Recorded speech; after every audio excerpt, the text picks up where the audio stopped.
In the vast expanse of the galaxy, where ancient empires ruled with iron fists and lesser species bowed in submission, humanity was nothing more than a footnote in the cosmic hierarchy. We were the newcomers, the upstarts, the ones who didn't know our place. But, sometimes, the greatest changes in the universe begin with the smallest moments. Sometimes, a single human's stubborn refusal to follow orders can topple kingdoms. Sometimes, love can start wars that reshape the stars themselves. This is the story of Captain Marcus Reed, a man who thought he was just running supplies to a backwater mining colony. He had no idea that his routine mission would lead him to challenge the most powerful monarchy in known space, fall in love with a princess who could destroy planets with her mind, and become the spark that would ignite humanity's rise from obscurity to legend. The Zephyrian Empire had ruled for 10,000 years. Their queen commanded fleets that could glass entire worlds. Their technology was beyond human comprehension. Their royal bloodline possessed powers that bordered on godlike. They thought they knew everything about the universe. They were about to learn they were wrong. Captain Marcus Reed pressed his palm against the cool metal of the cargo bay door, feeling the familiar vibration of his ship's engines humming through the hull. The cargo manifest in his other hand told the same story it had for the past 6 months: medical supplies, protein rations, mining equipment replacement parts. Nothing glamorous, nothing dangerous, nothing that should have required a full security escort through 3 different sectors of space. Yet here he was, watching his sensor displays track no fewer than 12 Terran Federation patrol ships maintaining formation around his modest freight hauler, the Persistence. Each one of those escorts could have blown his ship to atoms without breaking formation. The question that had been nagging at him for 3 days was why they thought he needed that kind of protection for a milk run to Kepler 442b. "Marcus, you're brooding again," came the voice of his ship's AI, Sarah. Her holographic avatar materialized beside him, arms crossed in a pose that somehow managed to convey both amusement and concern despite being made of light and mathematics. "Your heart rate is elevated, and you've been staring at that manifest for 47 minutes. Something's off about this job, Sarah." Marcus folded the manifest and tucked it into his jacket pocket. 3 months ago, I was hauling fertilizer to agricultural colonies. Now suddenly, I'm running critical supplies with enough military backup to invade a small moon. Sarah's projection flickered slightly, which Marcus had learned meant she was accessing databases at speeds that would have fried a human brain. The Federation's shipping records show a significant increase in military escort missions over the past 4 months. Most are classified above your clearance level. That's what worries me. Marcus moved to his captain's chair and settled into the worn leather, his fingers automatically finding the control interfaces he could operate in his sleep. Plot a course to the edge of the neutral zone. Best speed. Marcus, Sarah's voice carried a note of caution. The neutral zone hasn't been neutral in 18 months. Not since the Zephyrian Empire started their expansion into the Outer Rim territories. The Outer Rim territories. Marcus had grown up there, on a mining colony called Haven's Rest that probably wasn't even on most star charts. He remembered the day the Zephyrian fleet had appeared in their system, massive ships that blotted out the stars. The evacuation had been swift, efficient, and absolutely non-negotiable. 60,000 colonists relocated to Federation space in the span of a week, their homes and lives simply erased to make room for another jewel in the Zephyrian crown. "I know exactly what the Zephyrians are capable of," Marcus said quietly. "That's why I want to know what I'm really carrying." Before Sarah could respond, proximity alarms began blaring throughout the ship. The main display lit up with new contacts, ships dropping out of hyperspace in perfect formation around them. But these weren't Federation vessels. The ships were sleek, elegant things that looked more like works of art than instruments of war. Their hulls were a deep blue-black that seemed to absorb light, and they moved with a grace that spoke of technology far beyond anything humanity had achieved. Marcus counted 8 of them, each one larger than his entire escort fleet combined. "Zephyrian Royal Navy," Sarah announced, though Marcus had already recognized the distinctive design. "They're hailing us. Put them through." Marcus straightened in his chair, trying to project confidence he didn't feel. In his 15 years of running cargo through space, he'd never actually spoken to a Zephyrian. Most humans hadn't. The Empire was polite but firm about maintaining distance from what they considered lesser species. The main screen flickered, and, suddenly, Marcus was looking at what could only be described as perfection made manifest. The Zephyrian officer had the characteristic features of his people, tall, elegant, with skin that seemed to glow with its own internal light. His eyes were a brilliant silver, and, when he spoke, his voice carried harmonics that no human throat could produce. Human vessel persistence, this is Commander Vexthal of the Royal Navy. You are carrying contraband materials through sovereign Zephyrian space. Prepare to be boarded. Marcus felt his blood run cold. Contraband? He'd inspected every crate personally. Medical supplies, food, mining equipment, nothing that could possibly be considered contraband by any definition he knew. Commander, this is Captain Reed of the Terran vessel Persistence. We're in the neutral zone, following approved shipping lanes. Our cargo has been cleared by both Federation and Empire customs authorities. The Zephyrian's expression didn't change, but something flickered in those silver eyes. Your customs authorities are not aware of what you truly carry, Captain Reed. Stand down your escorts and prepare for boarding, or we will assume hostile intent. Around them, the Federation patrol ships were already moving, weapons powering up, shield generators cycling to full charge. Marcus could see the tactical display showing firing solutions being calculated, targeting systems locking onto the Zephyrian ships. In a few seconds, this peaceful corner of space was going to become a battlefield. Wait, Marcus said quickly. Let me examine the cargo myself. If there's something I don't know about, I want to find it before anyone starts shooting. The Zephyrian commander studied him for a long moment. You have 10 minutes, Captain Reed. Attempt to flee, and we will disable your vessel. Attempt to jettison your cargo, and we will consider it an act of war. The communication ended, leaving Marcus staring at a blank screen and contemplating how a simple supply run had suddenly become an interstellar incident. He pushed himself out of his chair and headed for the cargo bay, Sarah's hologram keeping pace beside him. Marcus, I'm detecting some very unusual energy signatures from Hold 7, she said. The readings don't match anything in my databases. Hold 7. Marcus remembered loading it personally, 3 identical crates marked only with Federation serial numbers and a manifest entry that simply read medical research materials, Class 5 containment required. He'd thought it was probably some new pharmaceutical that needed special storage conditions. The cargo bay was exactly as he'd left it, rows of sealed containers secured for transport. But, now that he was looking for it, he could see that Hold 7 was different. The crates weren't just secured, they were isolated. Separate power feeds, independent life support, even their own artificial gravity generators. Sarah, what's the power draw on Hold 7? 17,000 kilowatt-hours per day. Marcus, that's enough to power a small city. Marcus approached the first crate slowly, noting the warning labels that he'd somehow glossed over during loading. Biological hazard. Telepathic shielding required. Authorized personnel only. And, at the bottom, in smaller text that made his stomach drop, Zephyrian genetic material, live samples. Oh, hell. Marcus stepped back from the crates, his mind racing. Sarah, check Federation databases for any recent diplomatic incidents with the Zephyrian Empire.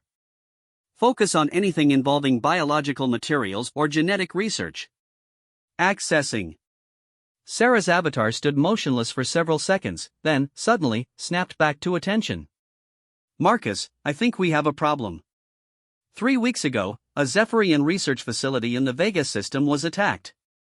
The attackers made off with several containers of what Empire sources described as irreplaceable biological materials of royal significance. Royal significance. Marcus felt pieces of a very ugly puzzle clicking into place. Sarah, what do you know about Zephyrian genetics? Their royal bloodline carries specific genetic markers that allow for enhanced telepathic and telekinetic abilities. The current royal family can supposedly influence matter at the molecular level, communicate across interstellar distances, and, according to some reports, manipulate spacetime itself on a limited scale. Marcus stared at the crates with growing horror. If the Federation had somehow gotten hold of Zephyrian royal genetic material, they weren't just carrying contraband. They were carrying what amounted to weapons of mass destruction, or worse, the foundation for creating bioweapons specifically designed to target the Empire's ruling class. "No wonder they wanted an escort," he muttered. "And no wonder the Zephyrians want it back." His communicator chimed, and Sarah's voice took on an urgent tone. "Marcus, I'm detecting massive energy buildups from the Zephyrian ships. Whatever they're powering up, it's something I've never seen before." Marcus ran for the bridge, arriving just as space around them began to twist and fold in ways that shouldn't have been possible. The stars were bending, light itself seeming to curve around invisible obstacles. The Federation escort ships were firing everything they had, but their weapons were simply vanishing into the distorted space around the Zephyrian vessels. "Captain Reed," came Commander Vexthol's voice again, but now it seemed to come from everywhere at once, as if the very fabric of space was speaking. "Your 10 minutes have expired. Prepare for boarding." And then, something impossible happened. One of the Zephyrian ships simply materialized inside the Persistence's cargo bay, having somehow passed through the hull without damaging it. Marcus could see it on his internal sensors, a graceful craft about the size of a shuttle but clearly far more advanced than anything in human space. "They're inside the ship," Sarah reported, though her voice was now filled with static. "Marcus, their technology is interfering with my systems. I can barely maintain basic functions." Emergency lighting flickered throughout the bridge as the main power grid struggled to compensate for whatever the Zephyrian ship was doing to his vessel's systems. Through the deck plating, Marcus could feel vibrations that suggested someone was moving through his cargo hold with purpose and precision. "Should I seal the bridge?" Sarah asked, though her hologram was now flickering in and out of existence. "No," Marcus said after a moment's consideration. "If they wanted to kill us, we'd already be dead. They're here for the cargo, and, honestly, I'm starting to think they have every right to it." The turbolift doors opened with a soft hiss, and Marcus turned to face whoever was about to board his bridge. He'd expected more of the tall, elegant Zephyrians he'd seen in the few diplomatic transmissions that had made it to human space. He had not expected to find himself looking at what could only be described as royalty incarnate. The figure that stepped onto his bridge was tall even by Zephyrian standards, with the same luminous skin and silver eyes, but there was something more. And presence that seemed to fill the room, making the air itself thicker and more charged. The newcomer wore robes that shifted color as they moved, and when those silver eyes focused on Marcus, he felt something brush against the edges of his mind. "Captain Reed," the figure said, and Marcus realized with a start that the voice was distinctly feminine despite the alien harmonics. "I am Princess Zarathul of the Royal House of Zephyr. You are in possession of materials that belong to my family." A princess. Marcus was standing in his cargo bay talking to an actual alien princess, and, from the way space had been bending around her ships, she was probably one of the most powerful individuals in known space. He tried to think of the appropriate diplomatic protocols and came up completely blank. "Your Highness," he said, defaulting to what seemed like basic politeness. "I wasn't aware of what I was carrying. If these materials belong to your family, then they should be returned to you." Princess Zarathul tilted her head slightly, studying him with those unsettling silver eyes. "You would return stolen goods belonging to a people your Federation considers enemies? Without compensation? Without demands for concessions?" "I'm not the Federation," Marcus said simply. "I'm just a cargo hauler who got caught in the middle of someone else's mess. And theft is theft, regardless of politics." For the first time since she'd appeared, the princess showed something that might have been surprise. She moved closer, and Marcus caught a scent like ozone and starlight. When she spoke again, her voice was softer, more thoughtful. "You are not what I expected from a human, Captain Reed. My intelligence reports suggested your species was entirely motivated by profit and self-interest." "Some of us are," Marcus admitted. "But most of us just want to live our lives without stepping on other people. Or other species." Princess Zarathul studied him for another long moment, then nodded slowly. "The materials in your cargo hold contain genetic samples from my grandmother, the late Queen Mother. They were stolen during a raid on one of our research facilities. We believe your Federation intends to use them to develop biological weapons." Marcus felt sick. He'd known the cargo was trouble, but biological weapons targeting an entire species was beyond anything he'd imagined. Princess, I give you my word that I had no knowledge of what these materials truly were. If I'd known, I would never have agreed to transport them. I believe you, she said, and something in her tone suggested she wasn't just taking his word for it. But the question remains, what do we do now? Your Federation will not simply accept the loss of these materials. And my mother will not tolerate their theft going unpunished. Before Marcus could answer, Sarah's voice crackled over the intercom, filled with static but urgent. Marcus, the Federation ships are powering up for a coordinated attack. They're targeting the princess's ship. Marcus looked at Princess Zarathul, seeing something in her expression that might have been resignation. They mean to destroy the evidence, she said quietly. And everyone who has seen it. Not on my ship, Marcus said firmly. He moved to his command console, fingers flying over the controls. Sarah, emergency power to engines. Plot a course out of the system, maximum velocity. Marcus, the Federation ships will fire on us if we try to run, Sarah warned. Let them try. Marcus looked at the princess. Your Highness, can your people handle 8 Federation patrol ships? A smile flickered across Princess Zarathul's features, and, for a moment her eyes seemed to glow brighter. Captain Reed, each of my ships could handle your entire fleet without sustaining damage. But, I am curious about your motivation. Why would you risk your life for a people you've never met? Marcus paused at his controls, considering the question. Outside, he could see the Federation ships moving into attack formation, weapons charging for what would probably be a devastating first strike. In a few minutes, everyone in this section of space would probably be dead, and the stolen genetic materials would be destroyed along with any evidence of Federation involvement. Because it's the right thing to do, he said finally. And, because someone once told me that the measure of a person isn't what they do when people are watching, but what they do when they think no one will ever know. Princess Zarathul moved to stand beside him at the command console, close enough that he could feel the energy radiating from her presence. Your Federation will brand you a traitor for this, Captain Reed. You will never be able to return to human space. Then, I guess I'll have to find somewhere else to call home. The first shots began firing around them as the Federation ships opened up with everything they had, and Marcus Reed's routine mission officially became something that would change the course of galactic history forever. The space around them erupted into chaos as the Federation patrol ships unleashed their full firepower. Plasma beams and quantum torpedoes streaked through the void, but none of them seemed to reach their targets.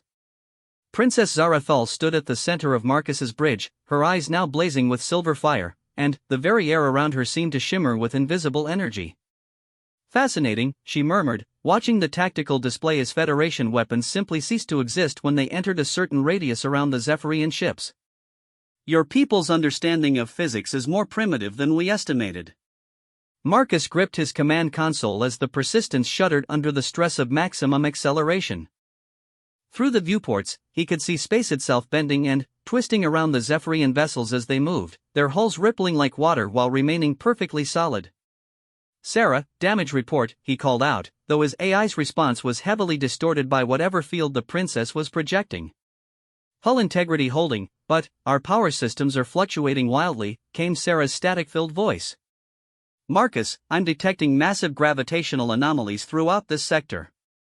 The Zephyrians aren't just using advanced technology, they're manipulating fundamental forces. Princess Zarathul glanced at him, and Marcus caught a glimpse of something that might have been amusement in her expression.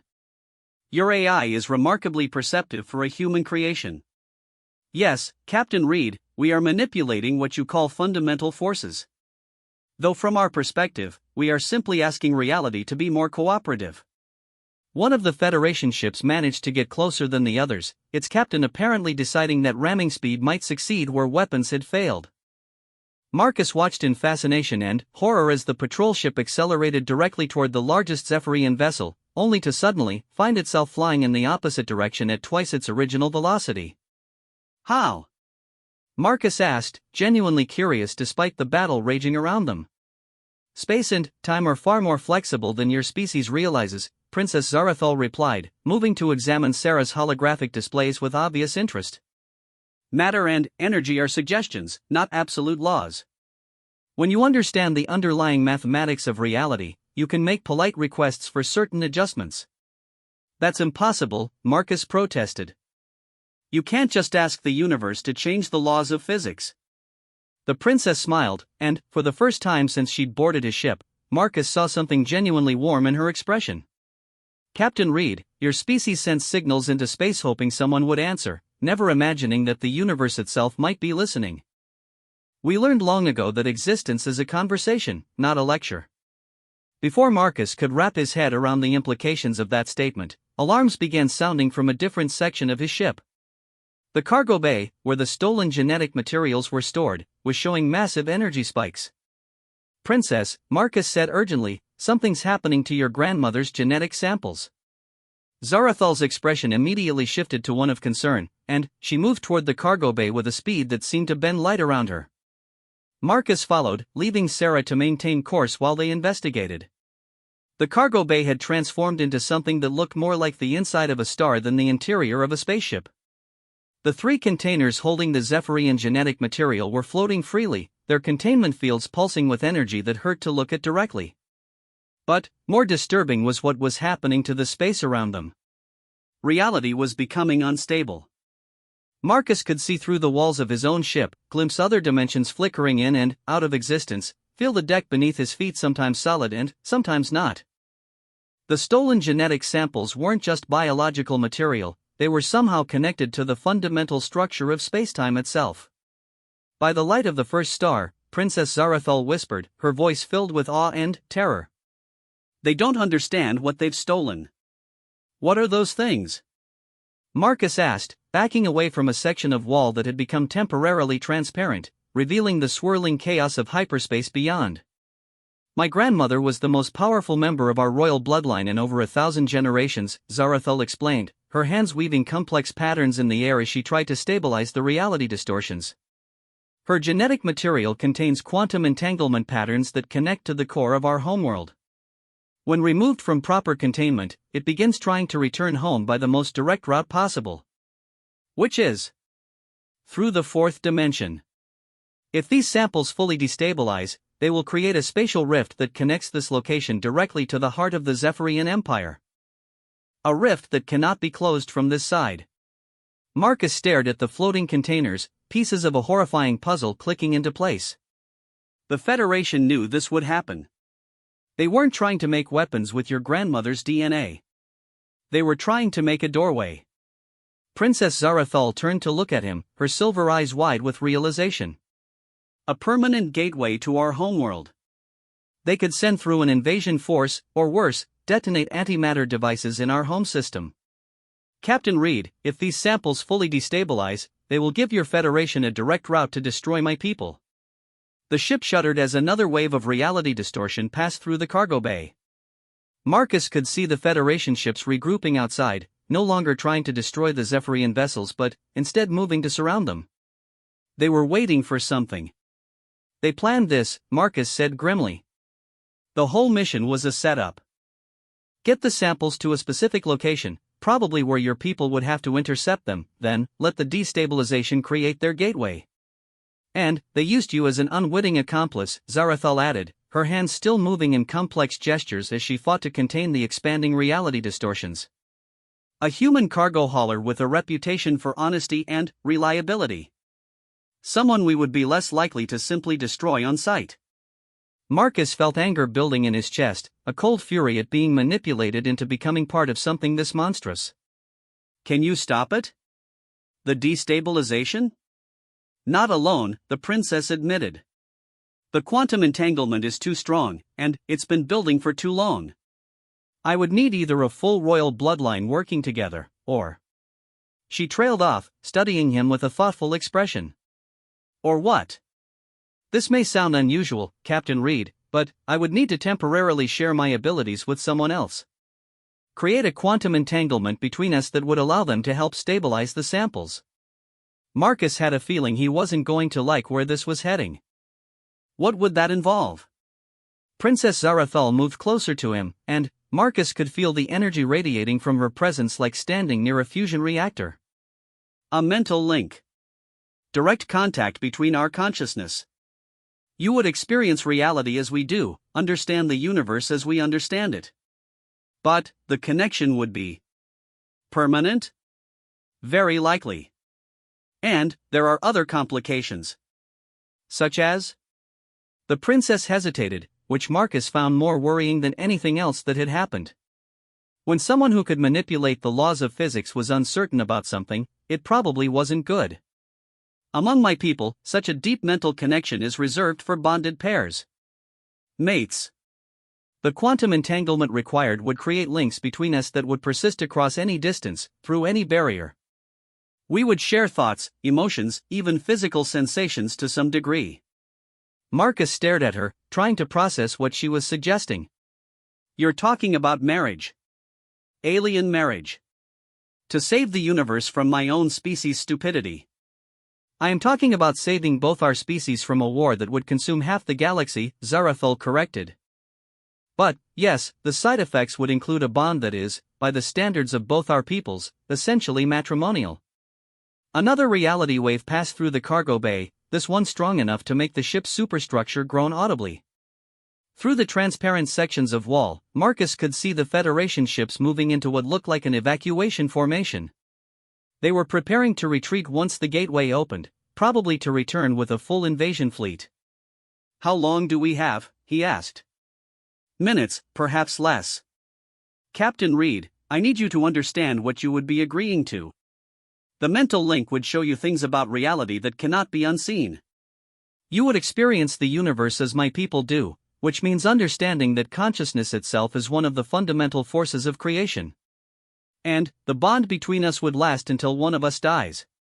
Marcus looked at the destabilizing genetic samples, then, at the Federation ships positioning themselves for retreat, then, finally, at Princess Zarathul. She was beautiful in a way that seemed to transcend normal concepts of attractiveness, but, more than that, she was genuine. In a situation where everyone else was playing elaborate games of manipulation and betrayal, she had been completely honest with him from the moment they met. Princess, can I ask you something? Of course. Do you actually want to do this? Not just to save your people, but, personally. Are you willing to be bonded to someone like me? Zarathul tilted her head, studying him with those unsettling silver eyes. Captain Reed, in the past hour you have chosen to do what you believed was right despite enormous personal cost. You have treated me with respect and honesty despite having every reason to fear me.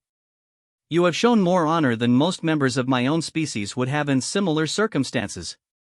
If I must be bonded to someone for the rest of my existence, I can think of far worse choices. It wasn't exactly a declaration of love, but it was honest. Marcus appreciated honesty.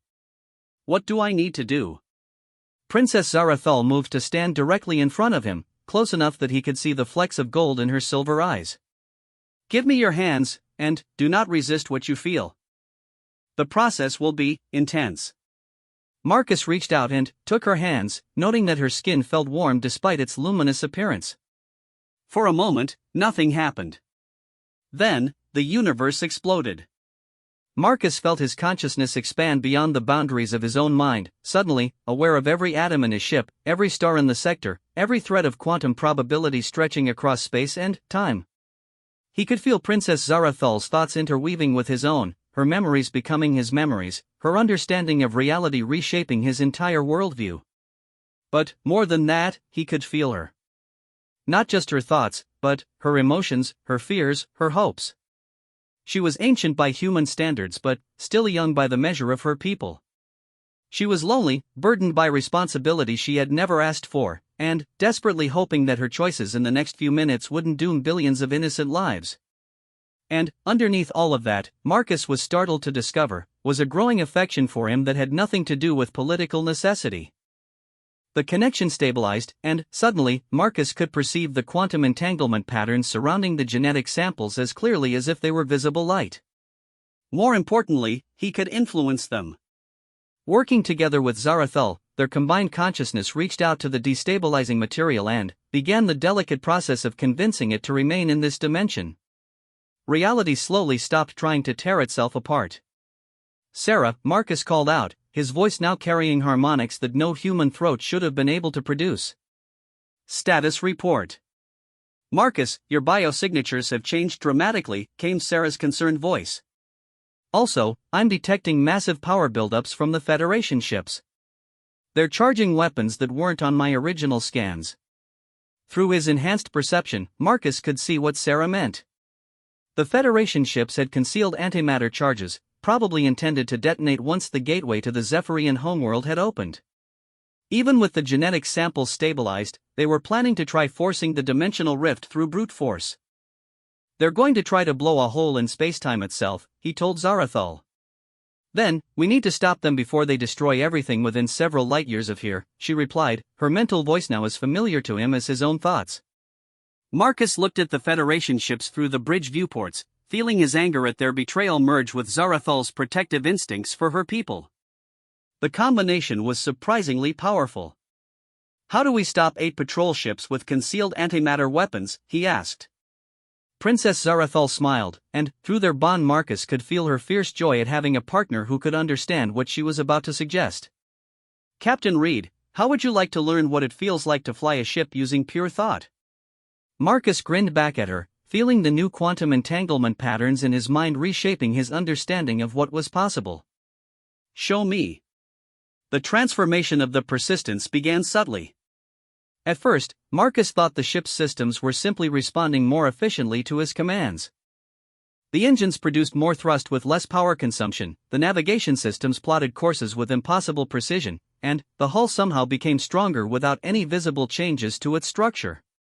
Then, he realized what was actually happening. The ship wasn't improving, he was learning to perceive and influence the fundamental forces that governed its operation. This is impossible, he whispered, watching his hands move over controls that he now understood on a level that transcended mere mechanical knowledge. Through his bond with Zarathal, he could feel every atom in the ship's hull, sense the quantum fluctuations in the fusion reactor, even perceive the probability fields that determined where his vessel existed in spacetime. Nothing is impossible, Zarathal replied, her mental voice warm with shared excitement. Your species simply hasn't learned to ask reality the right questions yet. Feel what I feel, Marcus. See what I see. The universe opened up around him like a flower blooming at the speed of thought. Marcus could suddenly perceive dimensions beyond the normal 3, see the streams of energy that connected every star to every other star, feel the vast intelligence that seemed to underlie the very structure of existence itself. But, more immediately relevant, he could see the Federation ships as they truly were, not just collections of metal and ceramic moving through space, but complex patterns of organized matter and energy that could be influenced, modified, or even redirected with the right application of will and understanding. The antimatter charges, Marcus said, his enhanced perception allowing him to see the hidden weapons as clearly as if they were painted in fluorescent colors. I can see them. Feel them. They're not properly shielded against quantum interference. Because your Federation doesn't believe quantum interference is possible at that scale, Zarathal observed. Through their bond, Marcus felt her amusement at human limitations. They've never encountered anyone who could simply convince antimatter to become regular matter instead. Marcus reached out with his transformed consciousness, touching the quantum signatures of the hidden weapons. It should have been impossible to influence matter at that distance, through multiple layers of shielding, while the target objects were moving at significant fractions of the speed of light. Instead, it was as easy as thinking about it. The antimatter in the Federation ship's hidden weapons began converting back to regular matter, a process that should have resulted in massive explosions but somehow didn't. Marcus realized he was instinctively preventing the conversion from releasing energy, instead channeling the quantum transitions into harmless photon emissions that dispersed across the electromagnetic spectrum. Well done, Zarathal said, her mental voice carrying a note of pride that made Marcus feel warm despite the battle raging around them. Now let's deal with the ships themselves. I'm not going to kill 8 crews worth of people just because their commanders made bad decisions, Marcus said firmly. Of course not. But, there are other options. Through their shared consciousness, Zarathal showed him possibilities that his human mind never could have imagined. They could convince the ship's navigation systems that they were elsewhere in space entirely. They could temporarily alter the quantum states of the crew's neural networks, inducing a sleep that would last until the immediate danger had passed. They could even make the ships simply forget where they were supposed to be, leaving them to wander harmlessly through space until someone came to collect them. Marcus chose a fourth option that surprised even the princess. "Sarah," he called out, "open a communication channel to all Federation ships in the system." "Marcus, your voice patterns have changed significantly," Sarah replied. "Should I be concerned about alien influence on your neural networks?" "I'm still me, Sarah. Just more than I was before." "Open the channel." The main display flickered to life, showing him the faces of 8 Federation ship commanders who looked varying degrees of angry, confused, and terrified. Marcus could see through their expressions to the emotions beneath, feel their thoughts as clearly as if they were speaking them aloud. Fear, anger, desperation. And, underneath it all, the growing realization that they had been lied to by their own superiors. "Commanders," Marcus said, his voice now carrying harmonics that seemed to resonate with the quantum vacuum itself. "You've been sent here to commit an act of genocide disguised as a military operation. The materials in my cargo hold were stolen from a Zephyrian research facility. If allowed to destabilize, they would have created a permanent dimensional gateway to the Zephyrian homeworld. Reed, you're in violation of your shipping contract and Federation law," snapped Commander Harrison of the patrol ship Defiance. "Stand down immediately and prepare for boarding." "Commander Harrison, check your ship's antimatter reserves," Marcus suggested gently. There was a pause as Harrison consulted his tactical displays, followed by an expression of shock that would have been comical under other circumstances. "Our antimatter charges are gone," Harrison reported to his fellow commanders. "All of them. Converted to. I don't know what this sensor reading means." "They've been converted to regular hydrogen," Marcus explained. "I removed them because I didn't want your ships to accidentally destroy this entire star system when you tried to force open a dimensional rift." Through his enhanced perception, Marcus could feel the 8 commanders processing this information, their worldviews shifting as they realized the scope of what they'd been asked to participate in. Several of them had families on colonies that would have been in the blast radius if their mission had succeeded. "You're saying we were sent here to commit suicide?" asked Commander Rodriguez of the patrol ship Vigilant. "I'm saying you were sent here to die accomplishing something that would have given your superiors a weapon capable of destroying entire star systems," Marcus replied. "The question is, what are you going to do now that you know?" Commander Harrison spoke first, his voice carrying the weight of a career military officer whose faith in his chain of command had just been shattered. "Reed, if what you're saying is true, then we've been betrayed by our own people. But I need proof." Marcus glanced at Zarathul, who nodded encouragingly. Through their bond, he could feel her confidence in his judgment, her trust in his ability to handle this situation despite having known him for less than a day. "Sarah, transmit the complete cargo manifest for this mission, including the classified sections that were hidden from me. Also send them the real-time sensor data showing what happened when the genetic samples began destabilizing." "Marcus, that information is classified above your clearance level," Sarah protested. "Not anymore," Marcus replied, feeling the quantum patterns in the ship's computer systems respond to his will. Suddenly, he had access to databases he'd never known existed, files that revealed a conspiracy reaching to the highest levels of Federation command. The data stream that went out to the Federation ships painted a picture that was even worse than Marcus had imagined.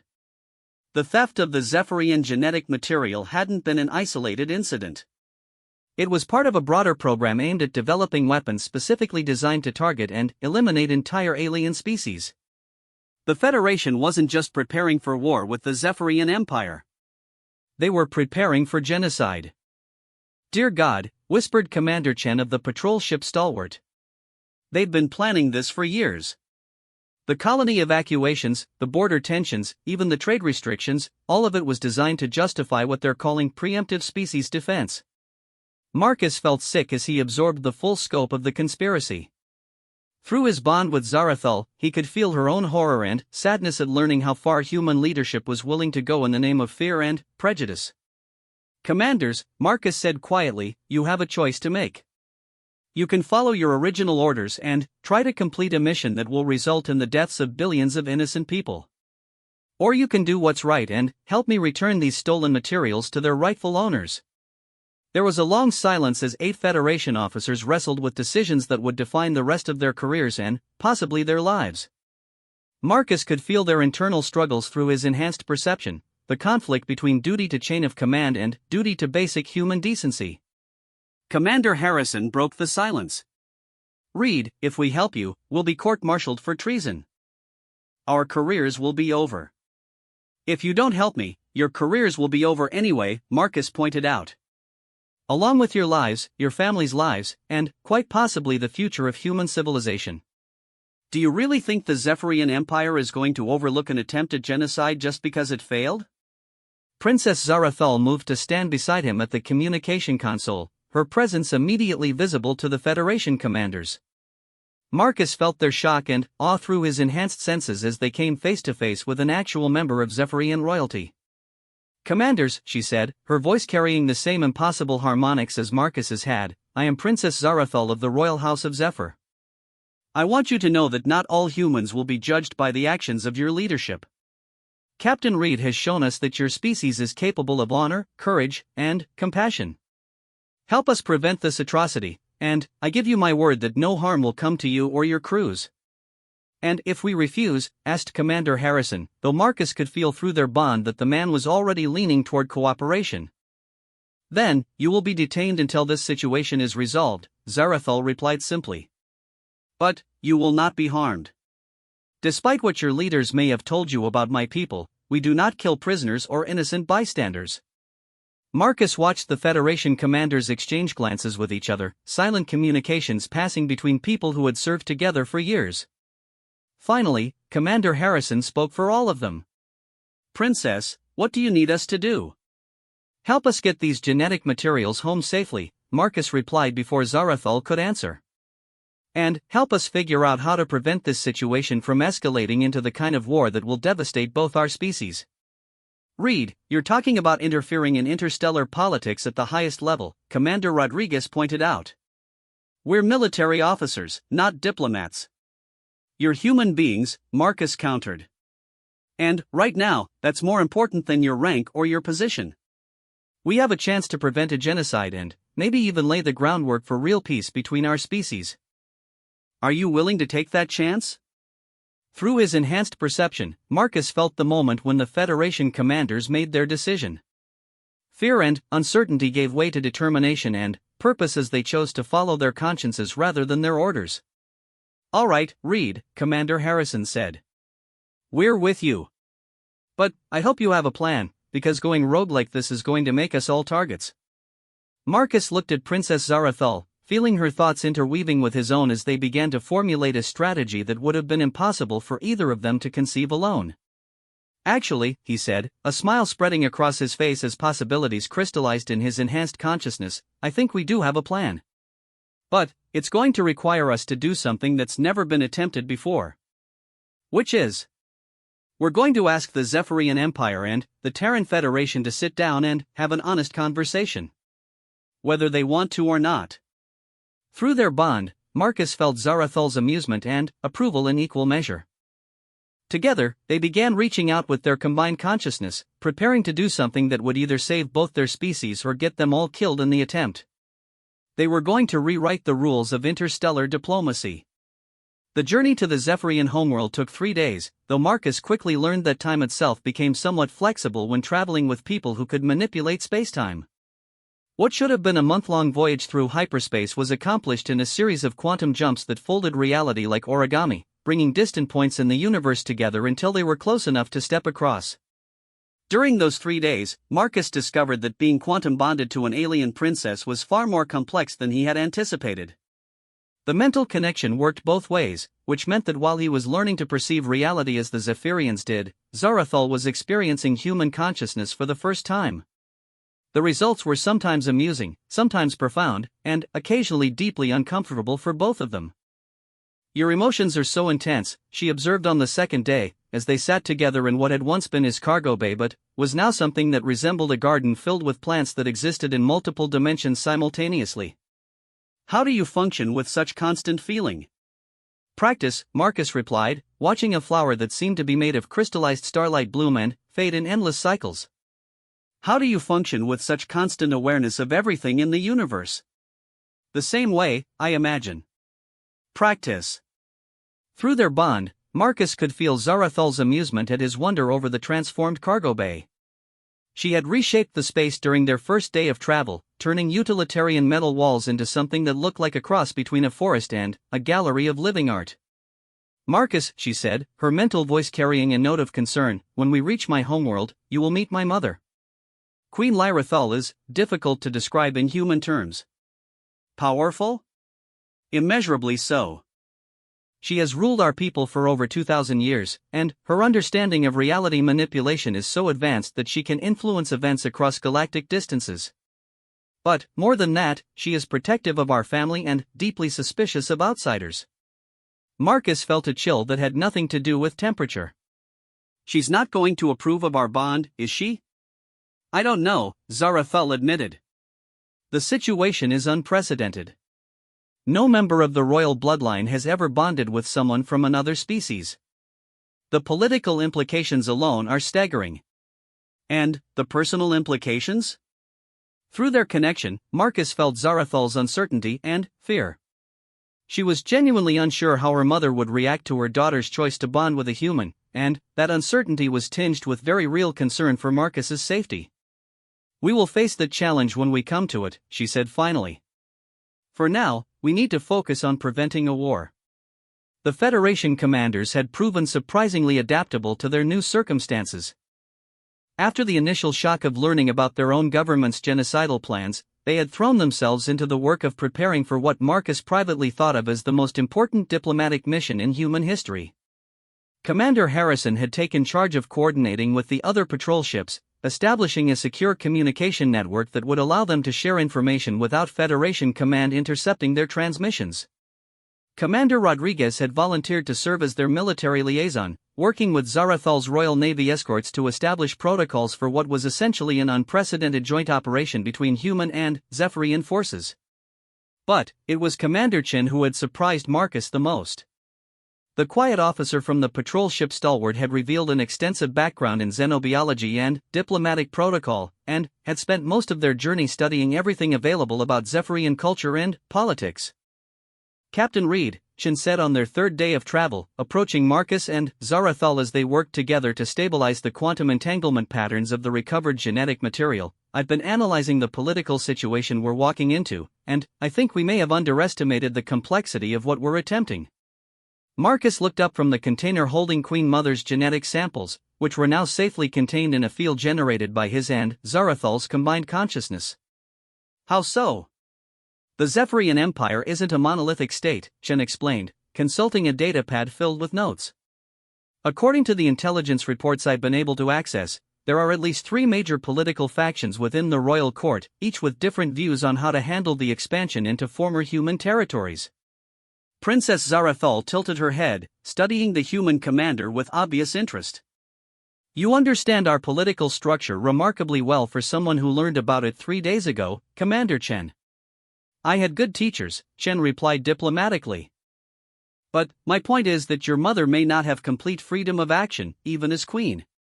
If the wrong faction gains influence over this situation, they could use our arrival as justification for accelerating military action against the Federation. Marcus felt his stomach drop as he processed the implications. You're saying that by trying to prevent a war, we might actually trigger one? It's possible, Chen admitted. Especially if certain members of the royal court view Captain Reed's presence as evidence of human infiltration or manipulation of the royal bloodline. Through their bond, Marcus felt Zarathal's growing concern as she considered Chen's analysis. The commander was right, the political situation they were walking into was far more delicate than either of them had realized. There is another consideration, Zarathal said slowly. The faction that would most strongly oppose our bonding is also the faction that has been advocating for preemptive strikes against human colonies. They believe that lesser species should be controlled or eliminated before they can become threats. Lesser species meaning us, Marcus said grimly. Among others, yes. The faction is led by my aunt, Princess Carathal. She views the expansion of younger species as a threat to the natural order of the galaxy. Marcus was beginning to get a picture of the situation they were flying into, and it wasn't encouraging. Not only did they need to convince two interstellar governments to abandon their plans for mutual annihilation, they had to do it while navigating internal politics that could see them branded as traitors by both sides. "Princess," he said, "maybe we should consider alternative approaches. What if we sent the genetic materials back through diplomatic channels and tried to arrange formal negotiations through conventional means?" "Conventional diplomacy would take months or years," Zarathal replied. "And both our governments have already moved beyond the point where conventional solutions are possible.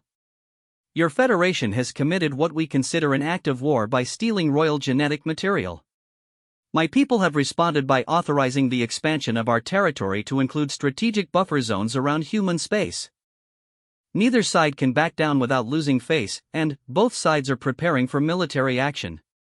So we need to give them a way to back down that doesn't look like backing down," Marcus mused. "Something that makes cooperation look like the strong choice rather than the weak one." "Exactly. But that requires us to successfully navigate not just the immediate political crisis, but the deeper cultural misunderstandings that have led to this situation in the first place." Commander Chen cleared his throat politely. "If I may suggest, perhaps the key is to focus not on what each side fears the other might do, but on what both sides have to gain from working together." Marcus felt a spark of inspiration through his enhanced consciousness. "Chen, what do you know about human expansion patterns over the past 50 years? We've been moving steadily outward from the core systems, establishing colonies in resource-rich sectors and strategic locations. Standard expansion doctrine for a growing species. And what do you know about Zephyrian expansion patterns? According to our intelligence, they've been consolidating control over systems with specific astronomical characteristics. High concentrations of certain rare elements, unusual stellar phenomena, regions where spacetime appears to be naturally unstable." Marcus looked at Zarathal, feeling pieces of a larger puzzle clicking into place through their shared consciousness. "They're not expanding randomly, are they? There's a pattern to which systems the Empire considers strategically important." "Of course there's a pattern," Zarathal replied. "We require specific conditions to maintain our technology and our abilities. Certain rare elements for our quantum manipulation devices, proximity to gravitational anomalies for our spacefolding technology, access to stellar formations that allow for long-range telepathic communication. And humans have been expanding into those same regions without knowing why they're important to you," Marcus realized. "We're not just competing for territory, we're accidentally interfering with infrastructure that's vital to your civilization." Through their bond, he felt Zarathal's surprise and growing excitement as she followed his reasoning. "Marcus, you may have identified the root cause of the entire conflict. If our expansion requirements could be coordinated rather than competitive, both species could continue expanding without stepping on each other's toes," Marcus finished. "In fact, we might be able to help each other. Human industrial capacity and Zephyrian technology working together could open up regions of space that neither species could develop alone." Commander Chen was nodding enthusiastically. "Captain, if you're right, then we're not looking at a zero-sum competition for resources. We're looking at the foundation for a genuine alliance. But first we have to survive the next few days," Marcus pointed out. "And convince two governments that have already committed to conflict that cooperation is not only possible but preferable. Then we'd better make sure our presentation is compelling," Zarathal said, her mental voice carrying a note of determination that Marcus found both inspiring and slightly terrifying. Through the viewports of his transformed ship, Marcus could see their destination growing larger. The Zephyrian homeworld was unlike anything he had ever imagined, a planet that seemed to exist partially in normal space and partially in dimensions that his human brain could barely perceive. Cities floated in the air without visible means of support, connected by bridges of crystallized light that spanned impossible distances. The very atmosphere seemed to shimmer with energy, and Marcus could feel the presence of millions of powerful minds even at this distance. "Sarah," he called out, "send a message to the Federation commanders. Tell them to prepare for the most important diplomatic mission in human history." "Marcus," Sarah replied, her voice carrying new harmonics that suggested she too had been affected by their proximity to Zephyrian technology, "I'm detecting massive energy signatures from the planet's surface." Whatever's down there, it's powerful enough to reshape matter on a planetary scale. That would be my mother, Zarathul said matter-of-factly. She tends to make quite an impression on visitors. Marcus took a deep breath, feeling the quantum patterns of his enhanced consciousness settling into configurations he was only beginning to understand. In a few hours, he would be standing before one of the most powerful beings in the known galaxy, trying to convince her that humanity deserved a chance to prove itself worthy of partnership rather than destruction. Through his bond with Zarathul, he felt her confidence in him, her belief that together they could accomplish something that neither species could achieve alone. It was terrifying and exhilarating in equal measure. Well, he said, watching the impossible beauty of the Zephyrian homeworld grow larger in his viewports, I've always wanted to see what it was like to be a diplomat. I just never imagined it would involve quite this much potential for accidentally starting an interstellar war. Princess Zarathul laughed, the sound-carrying harmonics that made space itself seem to resonate with joy. Through their bond, Marcus felt her love for him growing stronger with each passing moment, along with her determination to ensure that their unprecedented partnership would become the foundation for a new era of cooperation between their peoples. Whether the universe was ready for that or not. The throne room of Queen Lyrathul was not a room at all, but rather a space that existed between dimensions, where reality itself bent to accommodate the will of its occupant. Marcus found himself standing on what appeared to be a platform of crystallized starlight, surrounded by the infinite darkness of space that was somehow warm and breathable and filled with the presence of a mind so vast that touching its edges made him dizzy. The queen herself was difficult to describe in terms that human language could accommodate. She appeared as a figure of impossible beauty and terrible power, her form shifting between states of matter in ways that suggested she existed in multiple dimensions simultaneously. Her eyes were galaxies, her voice was the song of creation itself, and, when she looked at Marcus, he felt as though every decision he had ever made was being evaluated against the fundamental mathematics of existence. So, Queen Lyrathul said, her voice carrying harmonics that made the space around them vibrate with meaning, "This is the human who has bonded with my daughter." Marcus stood as straight as he could manage, acutely aware that Princess Zarathul was beside him and that 8 Federation commanders were somewhere behind them, though the geometry of the throne room made it difficult to be certain about distances or directions. "Your Majesty," Marcus said, hoping that his voice wouldn't crack under the pressure of addressing someone who could probably unmake him with a stray thought. "I am Captain Marcus Reed of the Terran Federation. I've come to return the genetic materials that were stolen from your people, and to request an audience to discuss preventing a war between our species." "You have come to my world bonded to my daughter," the Queen replied, and Marcus felt the weight of cosmic disapproval in her words. "You have involved yourself in politics and conflicts far beyond your understanding. You have presumed to offer solutions to problems that have existed since before your species learned to make fire." Through his bond with Zarathul, Marcus felt her tension and fear. This was not going as well as they had hoped. But, then, Princess Carathul materialized in the throne room, and Marcus suddenly understood that Queen Lyrathul's displeasure might be the least of their problems. Zarathul's aunt was everything that Marcus had feared she would be: beautiful, powerful, and radiating the kind of cold certainty that had probably started more wars than it had prevented. When she looked at Marcus, he felt as though she was seeing not an individual but a specimen of a species that needed to be studied before being eliminated. "Sister," Carathul said, her voice carrying undertones that made Marcus's teeth ache, "I see that you have allowed this contamination to proceed even further than our intelligence reports suggested." "Aunt Cara," Zarathul replied, her own voice steady despite the fear Marcus could feel through their bond, "Captain Reed has risked his life to return our grandmother's genetic materials and to prevent a conflict that would damage both our peoples." "Captain Reed," Carathul said, turning her attention fully to Marcus, "has bonded with a member of the royal bloodline, thereby gaining access to abilities and knowledge that no lesser species should possess. He represents a security breach of unprecedented magnitude." Marcus felt his temper beginning to rise, despite the cosmic forces arrayed around him.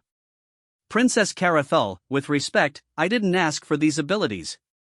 They were the result of trying to prevent a dimensional rift that would have destroyed several star systems. And, as for lesser species, I've seen enough in the past week to suggest that the main difference between humans and Zephyrians is that we're about 10,000 years behind you technologically." The silence that followed his words was so complete that Marcus could hear his own heartbeat echoing off the crystalline walls of the throne room. He was dimly aware that speaking to Zephyrian royalty in that tone was probably the kind of mistake that people didn't live to regret. But, then, Queen Lyra Thul began to laugh. The sound was like the birth of stars, like the music of creation itself, and it filled the impossible space around them with harmonies that made Marcus feel simultaneously terrified and exhilarated. Through his bond with Zarathul, he felt her surprise and relief. 10,000 years behind us technologically, the Queen repeated, her cosmic features shifting in what might have been amusement. Kara, when was the last time someone spoke to you with such refreshing directness? Sister, this human has committed what amounts to theft of royal abilities, Carathul protested, though Marcus noticed that some of the cold certainty had gone out of her voice. Has he? Queen Lyrathul turned her galactic gaze back to Marcus, and he felt the full weight of her attention settling on his enhanced consciousness. Tell me, Captain Reed, what do you intend to do with these abilities you have gained? Marcus took a deep breath, feeling Zarathul's encouragement through their bond.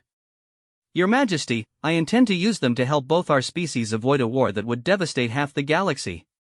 Beyond that, I hope to help establish the kind of cooperation that could benefit everyone involved.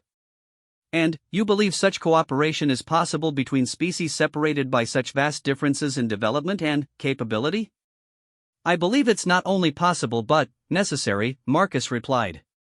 Your Majesty, in the past week I've learned that the universe is far stranger and more wonderful than my species ever imagined. But I've also learned that intelligence, compassion, and the desire to do what's right aren't limited to any one species or level of technological development. Through the quantum patterns of the throne room, Marcus felt other presences materializing. More members of the royal court, he realized, though their forms were even harder to perceive than the queen's. The entire Zephyrian power structure was observing this conversation, and the decisions made in the next few minutes would affect the future of both civilizations.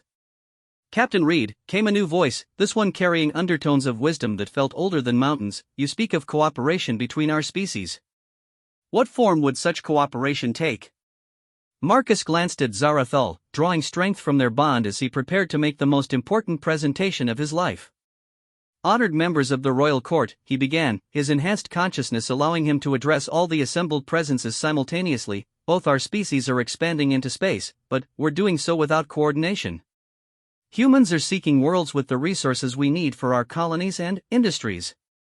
Zephyrians are seeking systems with the specific conditions required for your technology and abilities. He gestured, and, through his bond with Zarathul, created a three-dimensional map of local space that showed the expansion patterns of both species. We've been viewing this as a competition for limited resources, Marcus continued. But, what if it's actually an opportunity for mutual benefit? Zephyrian technology could help humans develop worlds that are currently uninhabitable. Human industrial capacity could help Zephyrians extract and process the rare elements they need for their advanced systems. You propose an alliance, observed another voice from the assembled court. I propose a partnership, Marcus corrected. Not a merger of our governments or our cultures, but a recognition that we can accomplish more together than we can in opposition to each other. Princess Carathul stepped forward, her form radiating skepticism. And what assurance do we have that humans would honor such agreements? Your species has a history of breaking treaties when they become inconvenient.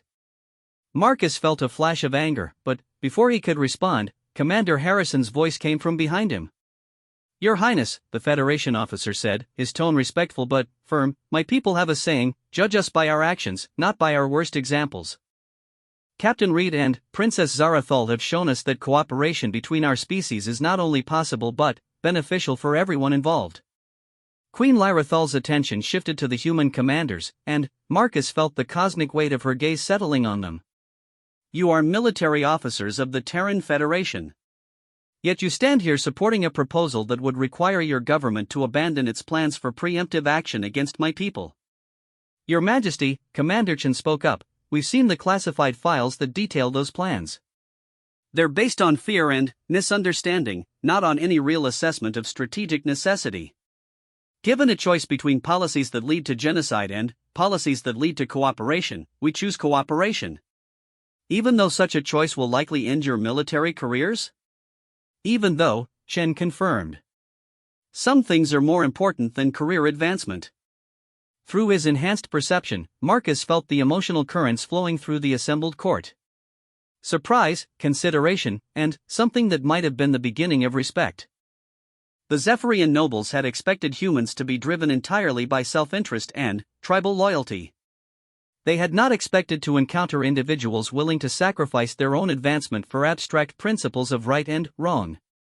Queen Lyrathal was silent for a long moment, her cosmic features shifting through expressions that Marcus couldn't interpret. Finally, she spoke. Captain Reed, you and your companions have presented us with a proposal that is both fascinating and dangerous. Fascinating because it offers possibilities that we had not previously considered. Dangerous because it would require both our civilizations to set aside millennia of established precedent. Your Majesty, Marcus said, the greatest advances in history have always required setting aside established precedent. The question is whether we're willing to take that risk in the service of something better. And, you believe this partnership you propose would be something better?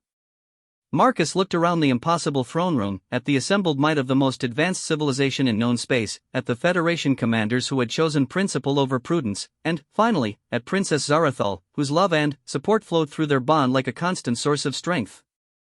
I believe it would be the beginning of something unprecedented in galactic history, he said.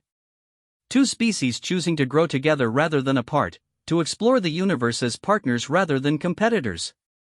I believe it could be the foundation for a kind of civilization that neither of our peoples could create alone. Queen Lyrathal rose from her throne, her form expanding until she filled the entire chamber with her presence. When she spoke, her voice carried the authority of 10,000 years of absolute rule. Very well, Captain Reed. You have convinced us that this experiment in cooperation is worth attempting. But, understand that failure will have consequences far beyond your own life or the lives of your companions. I understand, Your Majesty. Do you? If this partnership fails, if humans prove unable to honor their agreements or if your governments reject the very concept of cooperation with my people, then, the result will be not just the war we are currently trying to prevent, but the complete exclusion of humanity from this region of space. Marcus felt the weight of responsibility settling on his shoulders like a physical force. The Queen wasn't just agreeing to try cooperation, she was making it clear that humanity's future among the stars depended on making this work. Your Majesty, he said quietly, we won't let you down. Princess Zarathal stepped forward, her hand finding his as their combined consciousness reached out to touch the quantum patterns surrounding them. Mother, with your permission, Marcus and I would like to serve as the first official ambassadors of this new partnership.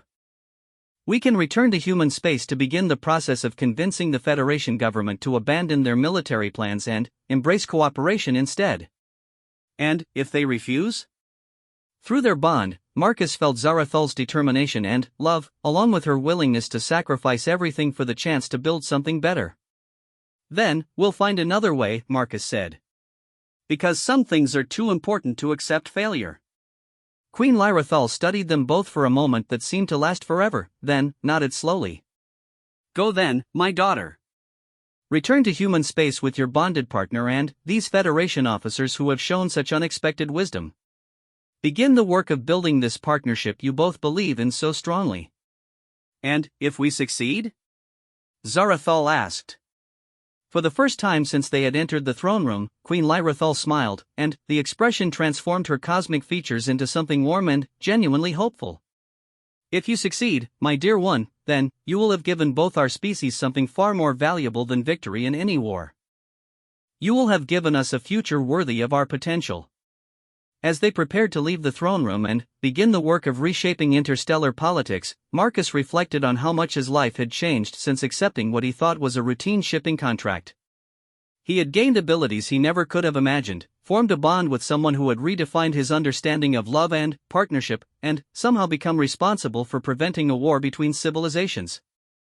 But, most importantly, he had discovered that the universe was far stranger, more wonderful, and more full of possibilities than he had ever dared to dream. And he was just getting started.